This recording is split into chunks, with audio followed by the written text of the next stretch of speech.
Om.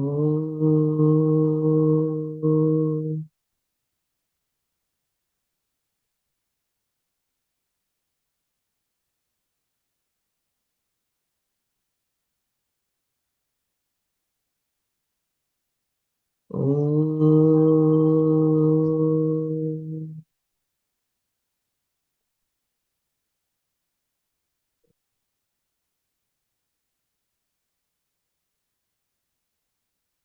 Om.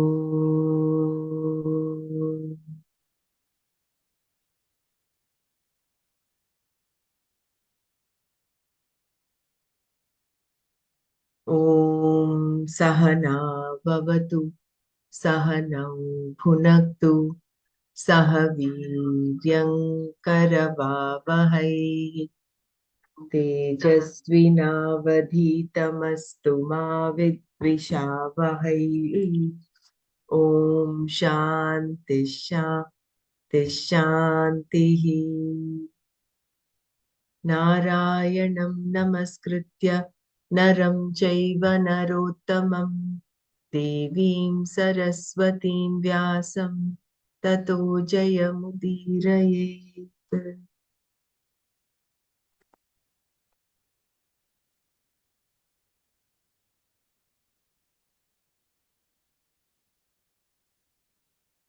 So we'll repeat this verse that we did yesterday. Krishna's response to Arjuna's question could only have added to his confusion. If they both had previous births and Krishna knew about this, then he must be Ishvara. But if he was Ishvara, how could he have been born since Ishvara can never be born?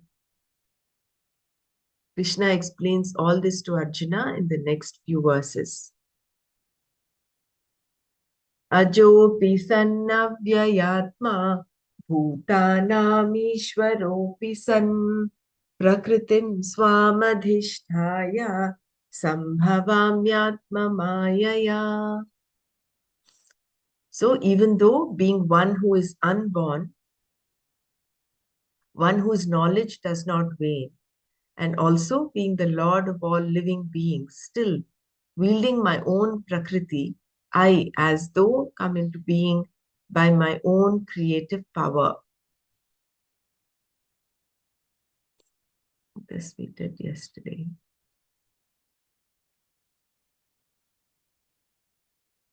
Yeah, this we repeated actually yesterday, right? All the empirical reality, understanding an avatara.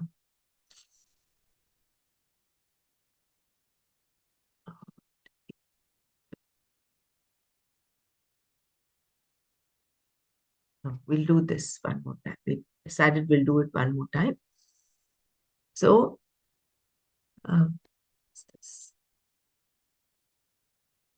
we see from this verse that Krishna's birth is a very peculiar birth indeed. Being one who is never born, he as though comes into being. Also, Krishna describes himself here as one whose power to know does not wane or decline, as Avyayatma, meaning one for whom there is no state of ignorance or delusion. We can also say that being one who is never born, he is not subject to death either. Furthermore, he is the Lord of all beings, the one who made the entire creation for the enjoyment of all, and the one who introduced and wields all the laws, and who is therefore not bound by them. He is also the Karma Phaladata, the giver of the fruits of all actions.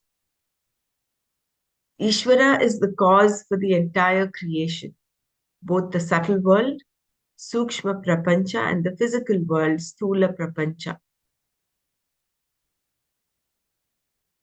Maya, Prakriti, which is non-separate from Ishvara, becomes the material cause for this creation.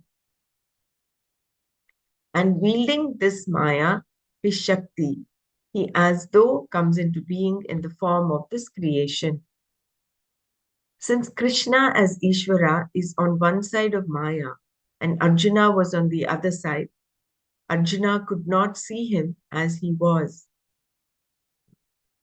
This is like a magician who always keeps the audience in front so that they see only the magic, not the Maya, the trick. And of course, the magician never comes under the spell of his or her own magic. Otherwise, there would be no magician.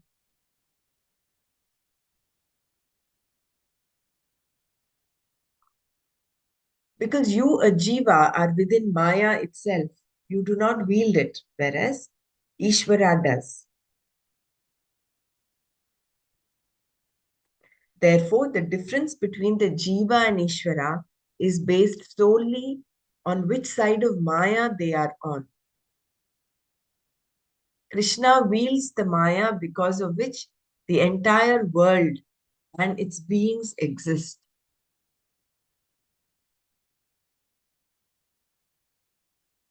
And being deluded by this Maya, being under its spell, the spell of ignorance, people do not see the Atma, that is Krishna, Ishvara. While the Jiva does not see the Paramatma, Ishvara has no such problem because he has the Maya under his control. Therefore, the world itself, which is born of Maya, is under his control.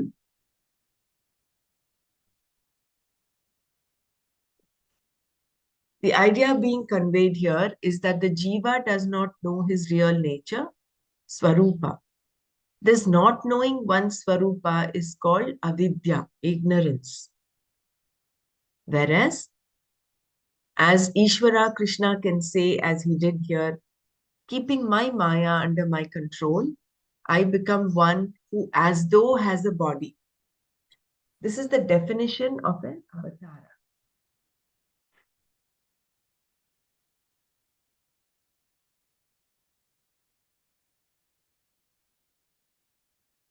When Can't it hear you, Raji.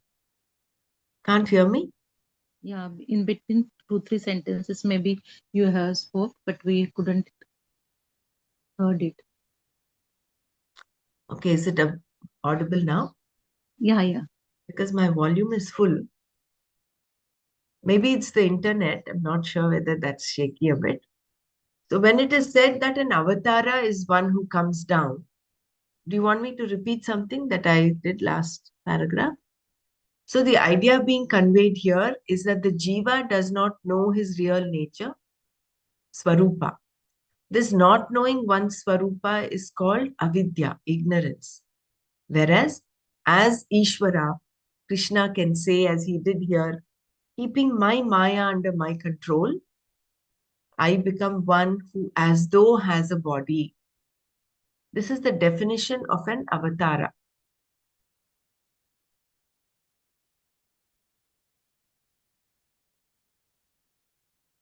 When it is said that an avatara is one who comes down, actually it is avatarati iti avatara, right? The one who comes down. What is meant is that he assumes a body. He as though has a body, as though because he is not lost in the body. In other words, he does not take himself to be the body. A Jivan Mukta, one who is liberated, can also say, I as though have a body, because this person knows the real nature of I, the Atma. To be able to say this requires knowledge, and to acquire this knowledge, one has to be living. This is why the person who has such knowledge is called Jivan Mukta. Living, he is liberated. And before this knowledge takes place, the jiva comes into this world as a result of the past karma alone. By the force of karma, meaning one's past actions and their results, a physical body, along with a mind and senses, is created with a parentage and a time and place. And we say the person is born. Such a person is called jiva. Only by acquiring the knowledge that he or she is Param Brahma can the jiva be free of the cycle of birth and death and all that goes with it.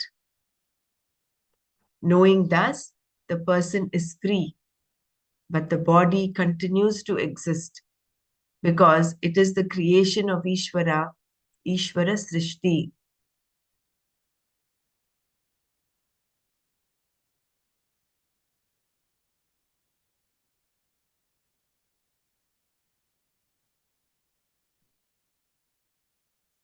So the Jivan Mukta is no different from Ishvara because he is liberated, he's all knowing, and for him, the body is as though,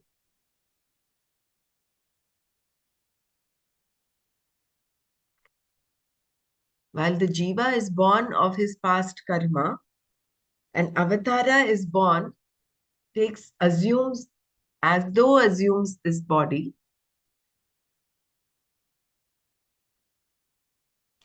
keeping Maya under his control. And he comes because of the sum total, the prayer of his devotees. That fructifies The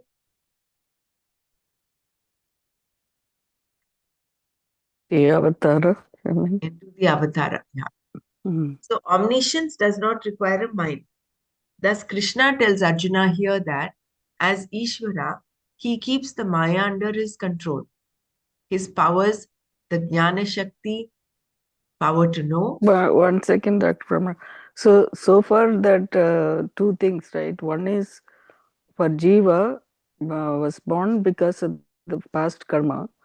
So he has that mind, body, and senses that it comes with it, and he doesn't know his own nature, and because then he has this avidya. Whereas this Ishvara, he comes because of the whatever the prayers from people, and he takes as though body, but he's not born, so he's not have the mind, body, and I mean he has the as though body, but not real body and the senses. And and you said his mind is Maya is under his control. That difference, like between the jiva and Paramatma.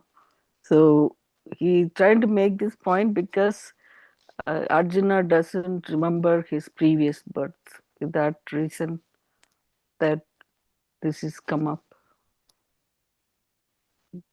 whereas Krishna's Parabrahma that he knows. What I think is he comes with the Maya under his control, and mm, and his body is as though existing. So in Jiva, he is not aware of his own nature that Aham Brahmasmi. And if he knows, then he gets free and Jivan Mukta. Then it becomes a part of Ishwar Srishti. Yeah, that, He also that part I didn't. feels like as though of his body is existing, but he is free. Yeah, so the Ishvara and the Jivan Mukta and that part, but Jiva is not the one,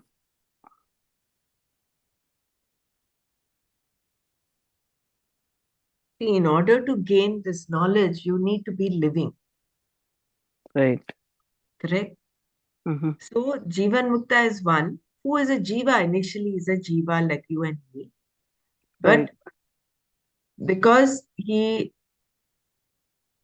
got to realize himself, he's liberated. So, he's called a Jivan Mukta. Living in the body, he's liberated. Like all of them, like Ramana Maharshi, Gurudev, Right. they're all liberated, but they Mm-hmm. still have the body. The body will continue till its prarabdha is finished, Prarabdha, yeah. Mm. right? So, because it is creation of Ishvara, the body continues to exist because it is the creation of Ishvara, Ishvara Srishti. Mm. So the knowledge has to take place Yeah. mm, for us to get that.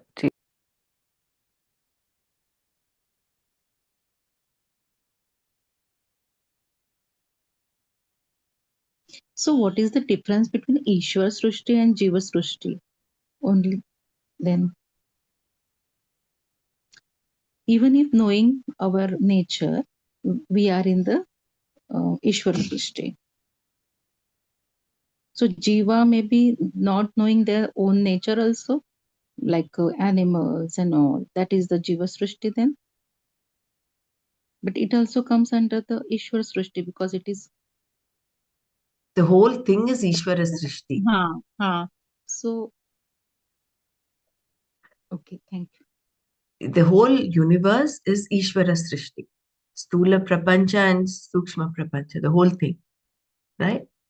If you're talking of Jiva Srishti, probably these inventions, whatever we have, humans have done, that becomes Jiva Srishti. But that is also because of the ability, that intelligence that is given. Who has given that? Ultimately, the cause of cause, the ultimate cause of everything is, it points down to Ishvara. Ishvara, yeah. So, yeah, So you can omniscience, continue. omniscience does not require a mind. Thus, Krishna tells Arjuna here that as Ishvara, he keeps the Maya under his control. His powers, the Jnana Shakti, the power to know, Kriya Shakti, the power to do, and the Ichcha Shakti, the power to desire, are all under his control and are not limited in any way. His, since his power to know is without limitation, he does not require an antakarana, a mind to know. Without the mind, he has all knowledge. All knowledge, omniscience cannot depend upon a given mind because any mind will have some limitation. Furthermore, the mind itself is a creation, and before creating it, the Lord must have knowledge. Therefore, no mind is required by Ishvara. The very Maya itself makes him omniscient. He is called Parameshwara, and this Parameshwara alone becomes the world. This is the Maya, the trick of it all.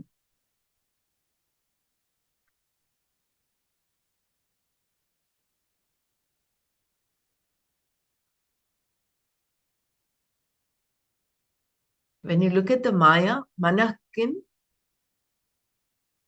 what is the definition of Manas in Tattva Bodh? Ek Manu Ekagrata, no. Manas is Chitta, Manas, no. Wow. Sankalpa Vikalpatmakam Manaha. So Manas is, the mind is that which has thoughts, Sankalpa Vikalpatmakam. There are thoughts arising to do, not to do, this constant, these thoughts. So this capacity in the mind, the faculty in the mind that has thoughts coming up. Sankalpa Vikalpa Managa. Sankalpa Vikalpatmakam Manah. Buddhi Managa. kim? Nishchayatmika Buddhi. Buddhi is the one that is the decisive factor, Discriminating, discerning yeah. factor, discriminating, decision-making capacity is Right. Buddhi. So all these, Nichayatmika. what, yeah, they're all part of the Sukshma Sukshma Sharira. Sharira. And Sukshma Prapancha, the whole Sukshma Prapancha is also Jiva, is Ishvara Srishti. So the mind is a creation of Ishvara. So the creator does not require a mind. The creator is all knowing, right? So that is, No mind. he does not need any mind. Yeah.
Bravaraji, you are mute. No, no, I was not talking. I had a little interruption. Sorry about that. I was muted. So, omniscience does not require the mind, does not require a mind. So, it is a no mind. He is all knowing. He's got the three powers in absolute measure. What are they? Jnana Shakti, Kriya Shakti, and Icha Shakti. Sakti.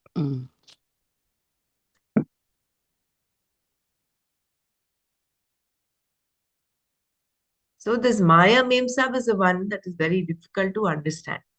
We should forget about understanding Maya. The focus should be not on understanding what Maya is. The focus is on acquiring the knowledge, on gaining knowledge, recognizing the true nature. Then Maya will automatically be, um, it will vanish because it is as though there, but it is not there. It doesn't have an existence of its own. Just like in our dream. As long as we are dreaming, it appears as if, oh, this is very real. We might even have nightmares, get up and sweat and do whatever. But the moment you wake up and you know, oh, that is only a dream, that is it. Where is the dream? It just vanishes.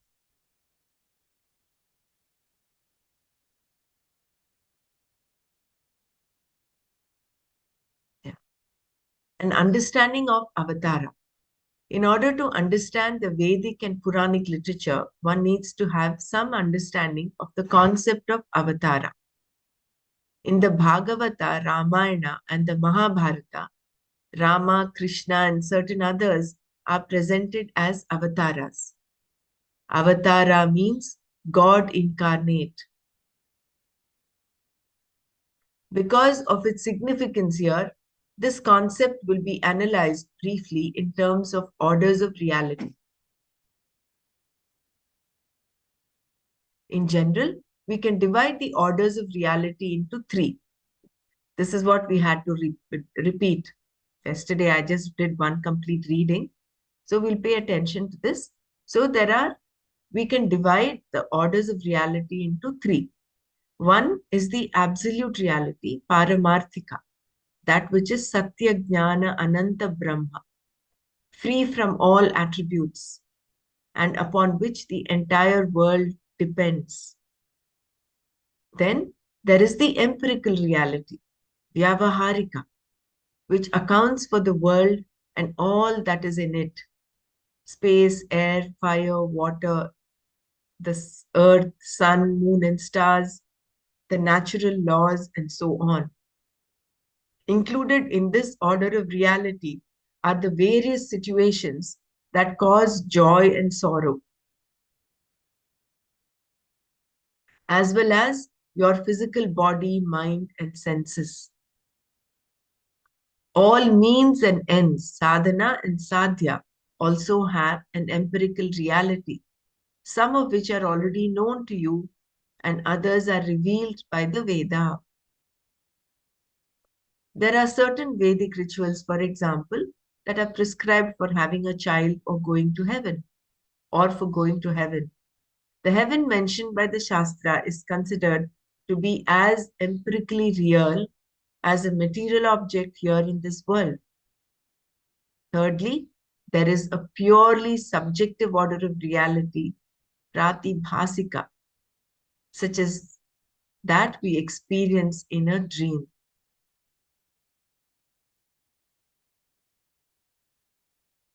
So one is absolute reality, which is Paramarthika Satya, which is the sum total. It is the truth, existence, love, happiness, all in absolute measure. Satya Jnana Ananta Brahma. Then the other is the Vyavaharika Satya, the whole seen and unseen world, including, including our physical body, mind, senses, the thoughts, all the means and ends, sadhana and sadhya. All that the Veda puts out, the Shastra gives, rituals that we know, rituals we don't know, all of that put together, including heaven. All that is the Vyavaharika Satya. And then you have the Pratibhasika, which is a purely subjective order of reality.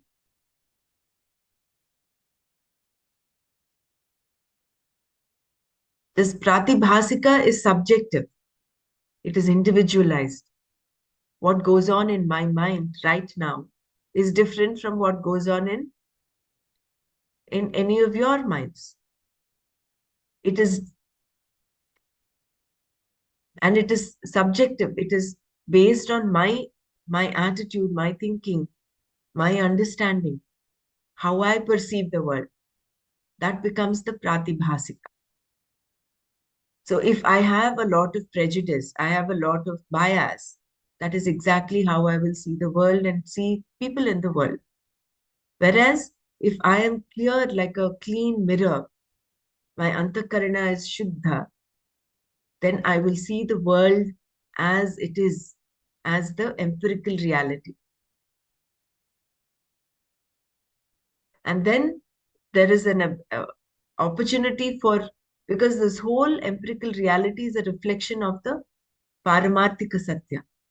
So then you're able to see divinity everywhere. So let's come to that. Empirical reality. A pot, for instance, is not something that you imagine. It actually holds water. But it cannot be considered to be independently real, absolutely real, because it is dependent on something else for its existence, the material out of which it is made. Therefore, you cannot say it is Paramarthika Satya, nor can you dismiss it as non existent because it holds water. If you say the pot is absolutely real or that it is absolutely non existent, your very statement does not hold water. Only an existent pot can hold water. A non existent pot cannot. So you remember when Swamiji was talking about mithya, there was another term, tucha, that was introduced, like the rabbit's horns. That is totally non-existent. Like a barren woman's son. There's no son for a barren woman. The woman cannot give birth. So that is totally non-existent. Whereas mithya, which is this vyavaharika satya, it is as though existent. So the same thing in the pot example. The pot, does it have paramarthika? Is it paramarthika satya? Does it have absolute existence? No, because it has a cause. It has a material cause, and that is the mud, the material. Now, when you go on teasing out, where is the mud? What is the cause of the mud? What is the mud made up of? So you keep going on, then ultimately you will end up with Satya, the truth. Satya That Paramarthika. isness is what remains. Mm. And that is what That's is the absolute truth, existence. Mm. right? Existence, right? Yeah. Yeah, existence. So if you say, but then can you discount the pot and say, oh, the pot is not existent? It is because it holds water. So as long as it has the pot form, it has the existence of a pot. So it is not totally non-existent. So only an existent pot can hold water, a non-existent pot cannot. The existent pot is something that has a history. It has a birth, right? You cannot say it just came out of the blue. Mm. It has a birth. It was born at a given time when the potter made it. Otherwise, it Right. was only a mound of mud. Mm. From that mud and that clay, the potter put it on the potter's wheel and gave it a form and a shape and a hollow inside so that it could hold water, and Mm. has lived in various homes. It has gone through a certain process of growth and old age, holes and repair work. It has seen ages and has passed through many hands. Now, having had its day, it is parked in some corner somewhere, an old, useless pot. Thus, the pot definitely enjoys a certain reality, because of which we accept it as something that has a name and form, Nama Rupa. Jai Gurudev, it's like holding our body, I mean, jiva in the body, like pot holding the water. So, body having that jiva in it. Yeah, body having that life in it. Correct.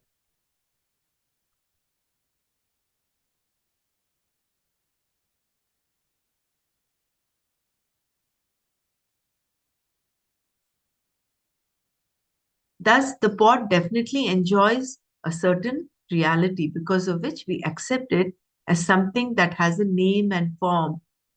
So we're coming to Nama Rupa. So this prapancha is all about Nama Rupa. So anything that has a Nama and Rupa is Nitya. So we remember those five aspects of creation: Asti, Bhati, Preeti, Nama, and Rupa. So the first three, Asti, Bhati, Preeti, are they are the Paramarthika Satya, whereas Nama Rupa keep changing. And that is the nature of the world. The nature of the world is to keep on changing. It's in a constant flux. So anything that has Nama Rupa belongs to the creation. It's the world. Of course, they have everything in creation is because of this Asti Bhati Preeti. That Satyam Jnanam Anantam Brahma. So, thus, the pot definitely enjoys a certain reality, because of which we accept it as something that has a name and form, Nama Rupa, and behaves with certain laws. A pot can only do pot's function, it cannot do the function of a knife, correct? So, this reality is what is meant by empirical reality, Vyavaharika Satya. And for understanding the empirical reality, we have sense perception and other pramanas such as inference and presumption. So, what is inference? Inference is the anumana. We have different types of pramana, right? Pratyaksha pramana, anumana, and agama. So, we have with these pramanas, we perceive the world, and that is the Vyavaharika Satya. When the Veda talks about ends like heaven and the means for attaining them, it is talking only about empirical reality.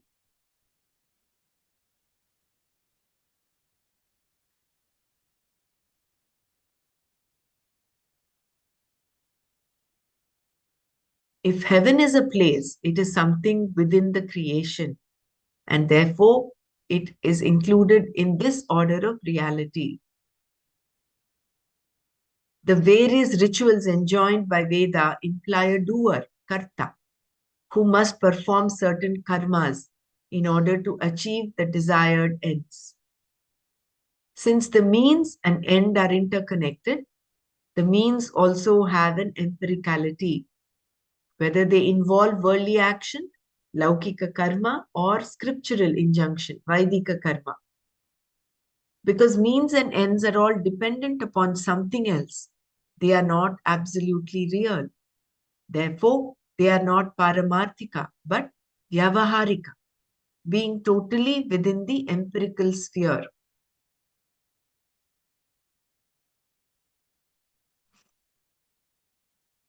So, any action, all the actions put together, all come under Vyavaharika Satya. So, this action can be Laukika or Vaidika. It can be worldly action or scriptural injunctions, like all these rituals. But they are all, the whole thing can be bundled up into Vyavaharika Satya.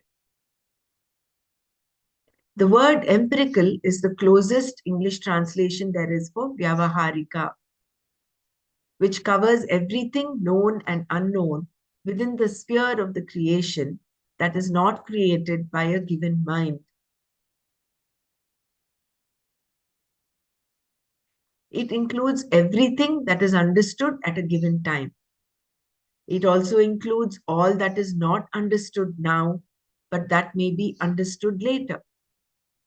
This kind of world and the mind itself, the mind stuff, brain cells, and so on, all belong to the empirical world. The physical body and its organs, the senses and their constituents, the capacity to remember, to love, to think, and to know are all Vyavaharika, meaning that they have an empirical reality.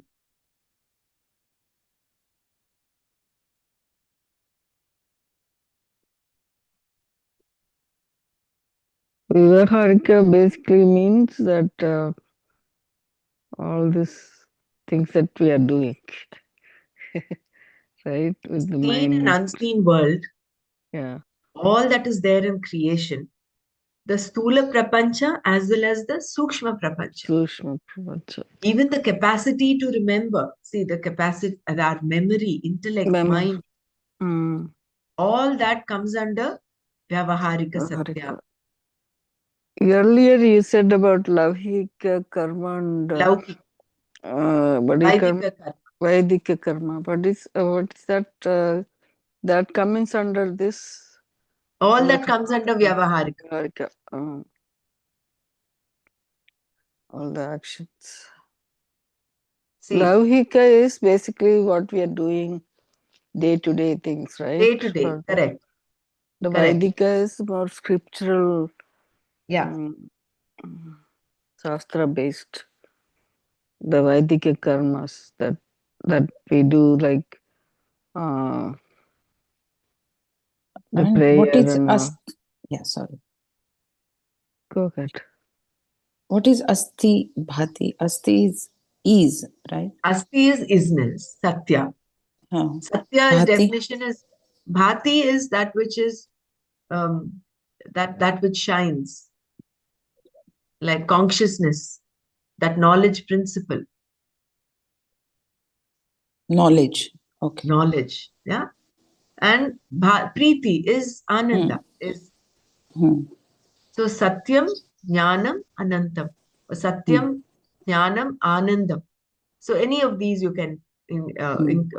interpret that as, but that those three are the attributes of not we cannot say attributes. They they are the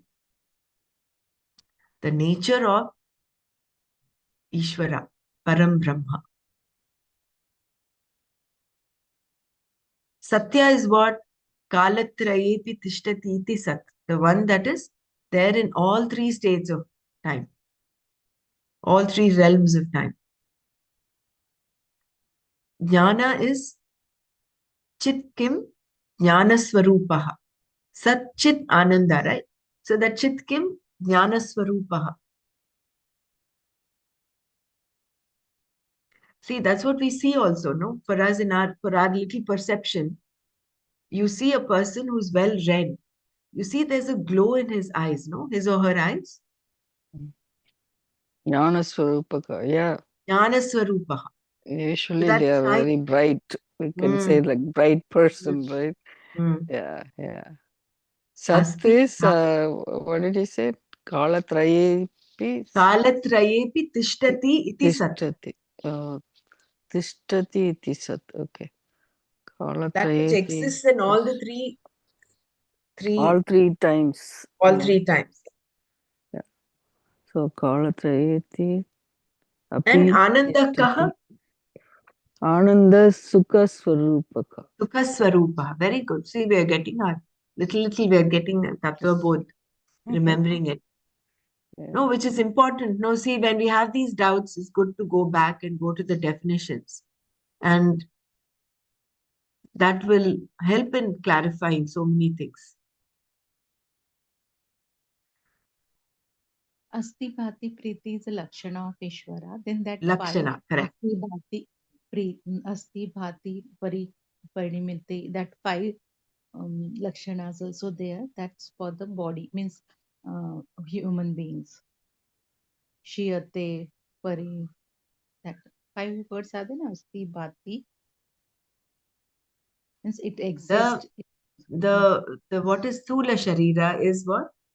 Asti Bhati, that, yeah, yeah, five. Jayate, Vardate, Parim, Viparinamate, Apakshiyate, Vinashyati. Stula Sharira. Shad Vikaravat, Etat Sthula Sharira.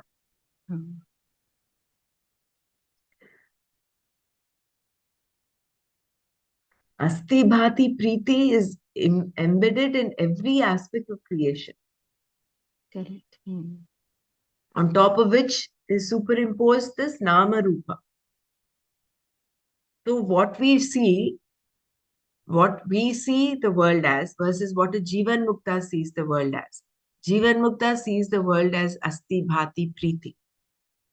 We who are Ajnanis, who are still to recognize this knowledge, we see only Nama Rupa. And we get caught up in that Nama Rupa. And that is what is the subjective reality, Pratibhasika Satya. So, subjective reality, the third order of reality is purely subjective and is called Pratibhasika in Sanskrit. The dream is an example of this order of reality. Something exists because you see it. Any mistaken notion, unknown fears, and all forms of projections are also Pratibhasika. See, my fear may be different from your fear. I may not be afraid of cockroaches, but one of you might be afraid of cockroaches, right? So these fears, notions, concepts, biases, prejudices are all individualized. And that is the Pratibhasika Satya.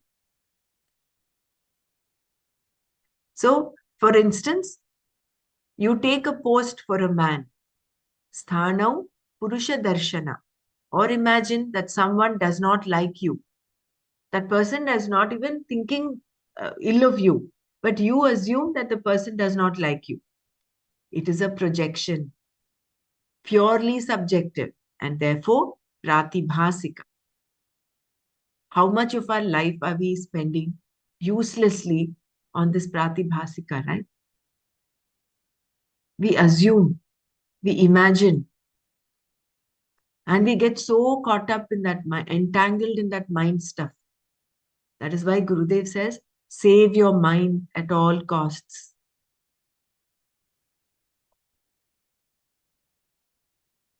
What you Is it see like, is, yeah, sorry, is it like Vyavaharik Satya is Parmeshwara's dream and our dream is Paramarthika Satya?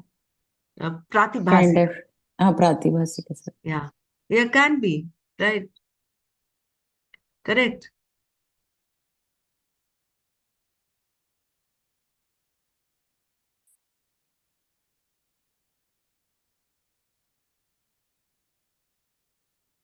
So, or imagine that someone does not like you. It is a projection, purely subjective, and therefore pratibhasika.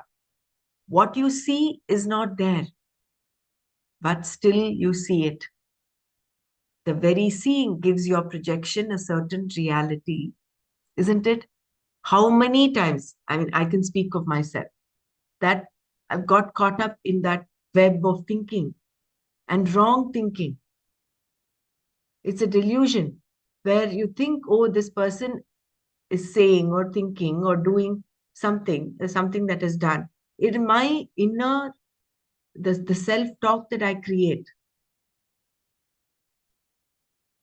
is all pratibhasika. It does not have a reality. It's only a projection of my own ragas, dveshas, and bhaya. It's an intermingling of all this that gives the way of thinking I have. So Everyone projects, everyone commits mistakes. Pratibhasika reality is possible because the mind is limited. It is not omniscient. So, does Ishvara have Pratibhasika Satya? Ishvara is Paramarthika. So, he does not have, and he is omniscient. He does not have a limited mind. He is absolute knowledge, Jnana Shakti. Also, the mind has a particular background that creates for itself certain prejudices, fears, anxieties, disappointments, sorrows, and perceptions. This is why everyone, at one time or another, sees what is not really there and does not see what is there. And just one small example came to me. Disappointments. For example, I have a house help who comes. So we are three of us living in the house. My husband, me, and my son, my husband, and I. And then we have this house help. So the house help, when she does something that I think is not to be done, that causes me disappointment. But that does not unruffle the other two who live in the house. My son and my husband are quite fine with it. So that is an individualized thing. It is something subjective. It is about me, right? So it has come from my background of what I think is right. So you see, all this bundle of pratibhasika has, it depends on our vasanas, on our samskaras, on the way we think, on our likes and dislikes, on the fears that we grew up with.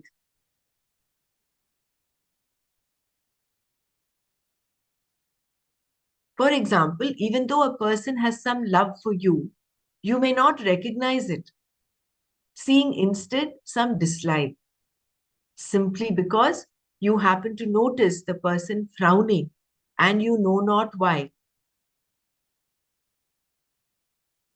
All projections, all mistakes are possible because you have a mind.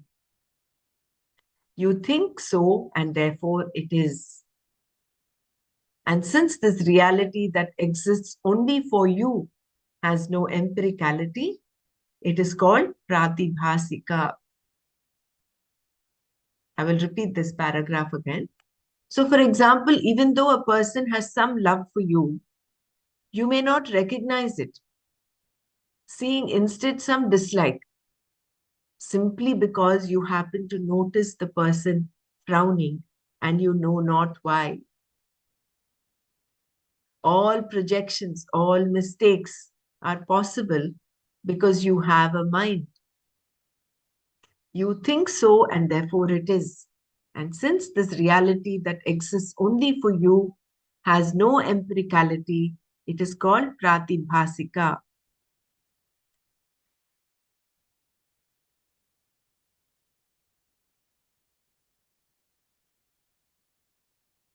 And this is where all our 5 points in the happiness course come of use, right?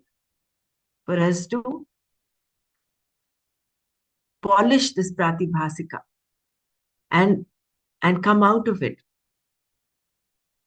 and see reality as it is. Do not see intention behind others' mistakes. It's a projection again, right? Say, oh, you've done it intentionally. That's our projection. So therefore, do not see an intention. So there, and then accept the situation. So what is happening is you are handling your pratibhasika sat, you are fine tuning it. You are changing that attitude of the pratibhasika. Rather than get caught up in the prejudice and bias, you are delinking all of that. And you're trying to get The to end, see, we end up getting ourselves, uh, stressed out. right, isn't Right? it? Yeah, when you say you're like it is, it happens all the time. Mm, Like we have two, three people in the house. Each one has their own opinions, and some things doesn't bother them sometimes. Mm, Like you said, yeah, things why, and all it is a projection mm. that we Jai don't. Gurudev. It, it, Uh, a yeah, go step ahead. further, a step further, that even if it is a reality, so what? That attitude. I mean, that's what I have learned in life. Even if he's frowning, so what? Even if he's doing intentionally, closing the door on your face, so what? Is my thinking okay? I mean, I have reached at a stage where these all things, I mean, they don't bother and they don't matter. Uh, some people, like my those who are close to me, sometimes they say that, no, mama, this is not correct. You should differentiate when somebody is doing some intentional things. But for me, I believe that, okay, it is his choice or her choice. If I don't take it to myself, Yeah, you're this right is, in that way. But yeah, even if it what is was intentional, even if it is frowning intentionally, so what? It doesn't make any difference to me as a person. Whatever is his or her thought, Yeah, it that's remains with her. you. It's like that 5 point, right? You're not the ball, like bouncing ball or something. not a Uh, football of You others' of have opinion? kept others, your yeah, mind also. like that. Like if somebody says you are, something, and it doesn't shouldn't bother you because we are not. Like you're, if you're a physician, so they are not going to take away my degree or my education just because they are putting me down, right? Something Yeah, like if that. they think you are a fool, Right, yeah, okay. exactly. Yeah. So you don't have to accept that, but Yeah, that point is okay. But within the family, sometimes you are working together for life, and then you know some things we say it for our own, especially when it comes to your children, right? You tell them for the good, for their own good, because of our own experience or whatever that we think it's right. Of course, they're all grown up. We don't have, they have their own mind to decide and all that stuff. But still, it happens and it causes more this friction.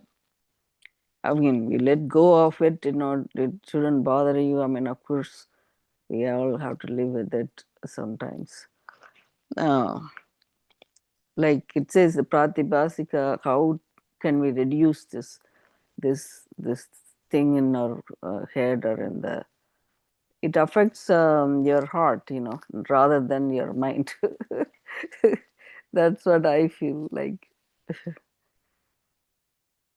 Because I know. everybody has their own bundle of pratibhasika. Yeah, So that is why there is conflict also. Because how I see the world right. is different from how Other the other person person doesn't sees the see world. it that way. Exactly. Yeah. And that is where the whole problem is. Yeah. So live and let live. Now, the whole war situation, they saw Mm, a threat, a nuclear threat, and that is why they began all of this. right. So that is at the level of the world, but individually, I mean, we are talking about ourselves, our growth. So Mm, less and less you get entangled in your own fears and projections. Again, it boils down to three things. One, raga, dvesha, and bhaya. mm, All our projections are an outgrowth of these three. I like this. I like my son to be mm, disciplined. I like my son to eat healthy. I like my mm. son. There's a whole bundle of likes that I have. Like, yeah, raga, desha, and Pratibhasik. bhaya. My son has his own pratibhasik. Yeah. He likes to enjoy life. He wants to do this. He wants to. Mm, So there is a clash, right? So, right.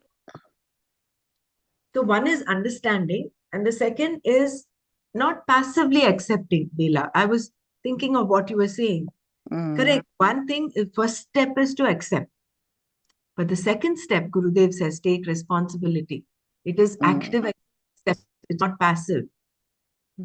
So when you have to speak up, Take a stand, you have to take a yeah, stand. take a Yeah, that stand is and then clear. drop Yeah. it. And then drop it. Especially, Yeah, yeah. go ahead. Yeah, I understood. Yeah. That is what that I Not have, to misuse people, right? yeah.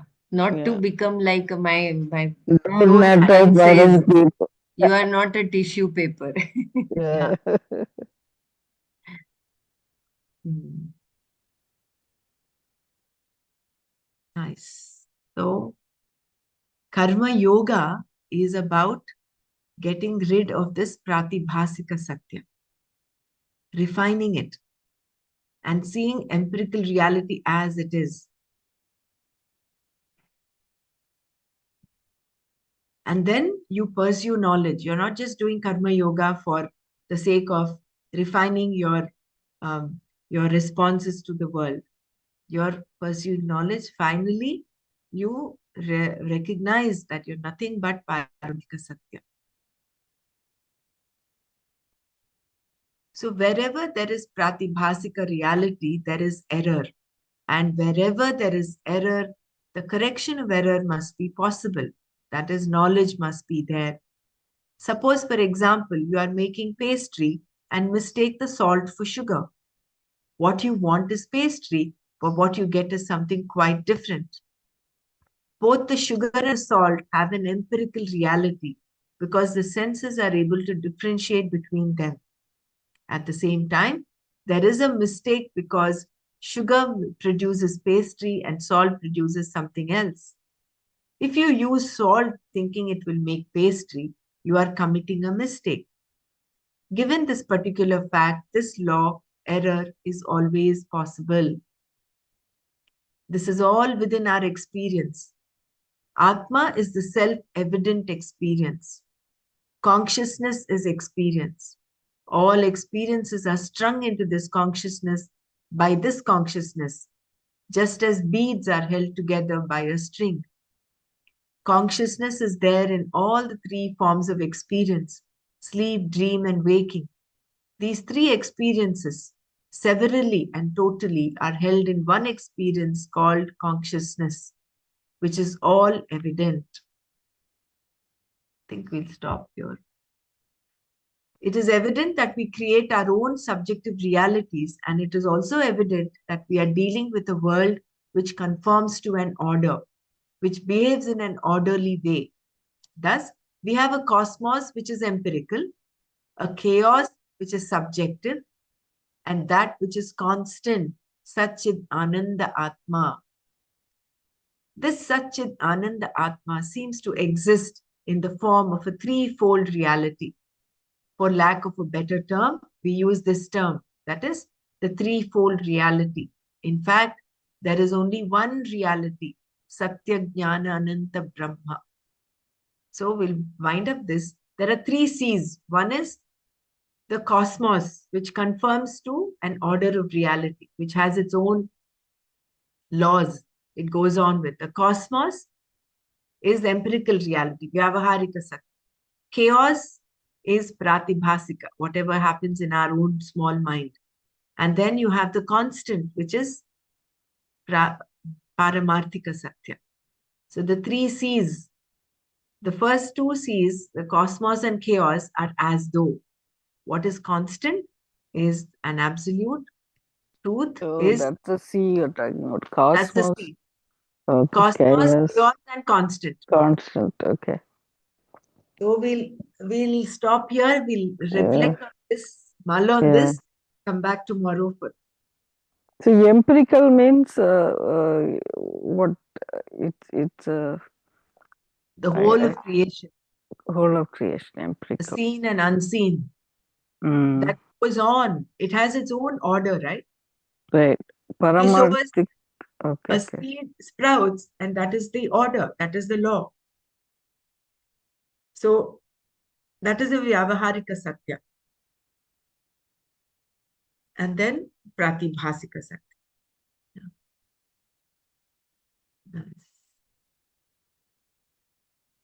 Om Loka Samasta Sukhino Bhavantu.